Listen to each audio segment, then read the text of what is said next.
भारतवर्ष के इतिहास में छत्रपति शिवाजी महाराज का नाम सदैव वीरता, बुद्धिमत्ता और स्वराज्य के प्रतीक के रूप में अमर है।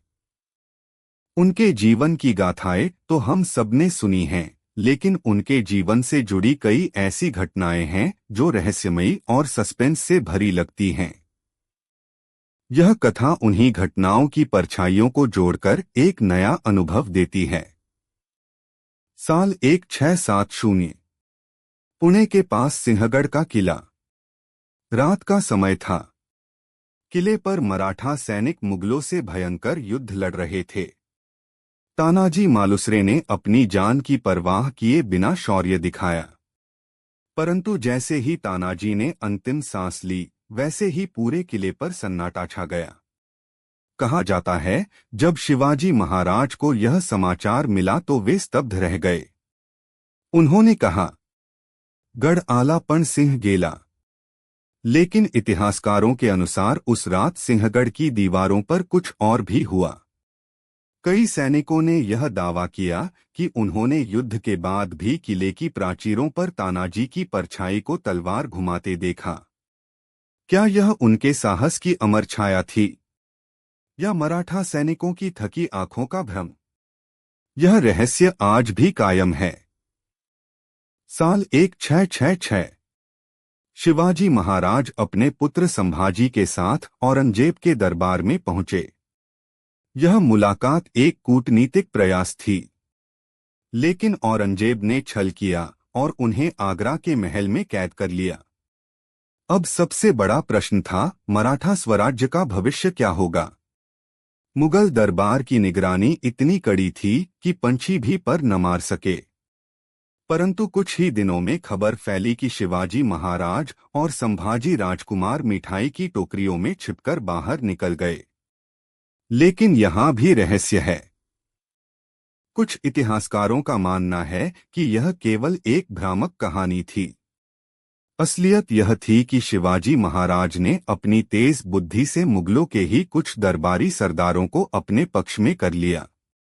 तो क्या मिठाई की टोकरियों वाली कहानी सिर्फ जनता को प्रेरित करने के लिए बनाई गई थी, या सचमुच यही तरीका अपनाया गया? इस रहस्य का जवाब आज तक किसी के पास नहीं है। शिवाजी महाराज को समुद्र से बेहद लगाव था। उन्होंने ही भारतीय नौसेना की नींव रखी। सिद्दी और पुर्तगालियों से लड़ने के लिए उन्होंने कई समुद्री किले बनवाए, जैसे सिंधुदुर्ग। स्थानीय किंवदंती के अनुसार सिंधुदुर्ग किले की गहराइयों में एक गुप्त सुरंग है जो समुद्र के नीचे जाती है। कहा जाता है कि इस सुरंग में स्वराज्य का खजाना छिपाया गया था, ताकि आक्रमणकारियों की नजर कभी उस पर न पड़े।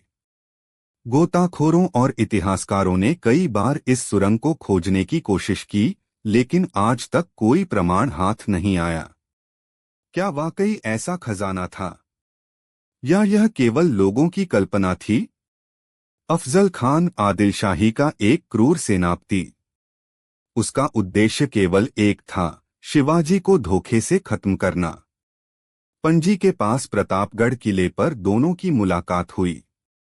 अफजल खान ने शिवाजी को गले लगाया और अचानक अपनी छुरी से वार करने की कोशिश की, लेकिन शिवाजी महाराज पहले से तैयार थे।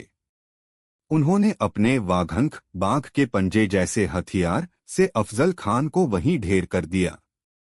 यह घटना तो सबको पता है, लेकिन यहाँ भी एक रहस्य है। प्रत्यक्षदर्शियों ने कहा कि जब अफजल खान गिरा तो किले के जंगलों में अचानक तूफान और बिजली गड़गड़ाने लगी। स्थानीय लोग मानते थे कि अफजल खान की आत्मा आज भी प्रतापगढ़ के जंगलों में भटकती है। क्या यह मात्र संयोग था, या सचमुच किसी दुष्ट शक्ति का अंत हुआ था? साल 1680। शिवाजी महाराज की तबीयत अचानक बिगड़ गई। आधिकारिक इतिहास में लिखा गया कि उनकी मृत्यु बुखार और बीमारी से हुई, लेकिन कुछ गुप्त दस्तावेजों और कथाओं में कहा जाता है कि यह प्राकृतिक मृत्यु नहीं थी। कुछ विद्रोही सरदार और अंदरूनी गद्दारों ने मिलकर विष देने की साजिश रची थी। ऐसा कहा जाता है कि उनके भोजन में धीरे धीरे जहर मिलाया गया। लेकिन सच्चाई क्या है? कभी कोई प्रमाण नहीं मिला। आज भी लोग सवाल पूछते हैं, क्या स्वराज्य के संस्थापक की मृत्यु बीमारी से हुई थी या उन्हें षड्यंत्र का शिकार बनाया गया? शिवाजी महाराज का देहांत हो गया, लेकिन उनके बारे में अनेकों किंवदंतियां फैलीं। कहा जाता है, उनकी मृत्यु के बाद भी कई वर्षों तक पहाड़ी गांवों में लोग दावा करते रहे कि उन्होंने रात में घोड़े पर सवार होकर शिवाजी महाराज को देखा। कुछ संतों का मानना था कि शिवाजी कोई सामान्य राजा नहीं, बल्कि भगवान भवानी के वरदान से जन्मे एक दिव्य योद्धा थे। यह सस्पेंस आज भी बना हुआ है कि क्या शिवाजी महाराज केवल एक महान योद्धा और रणनीतिकार थे, या वे सचमुच दैवीय शक्ति से संपन्न थे? छत्रपति शिवाजी महाराज का जीवन केवल इतिहास की घटनाओं का संग्रह नहीं है, बल्कि रहस्यों और सस्पेंस से भरा एक महाकाव्य है।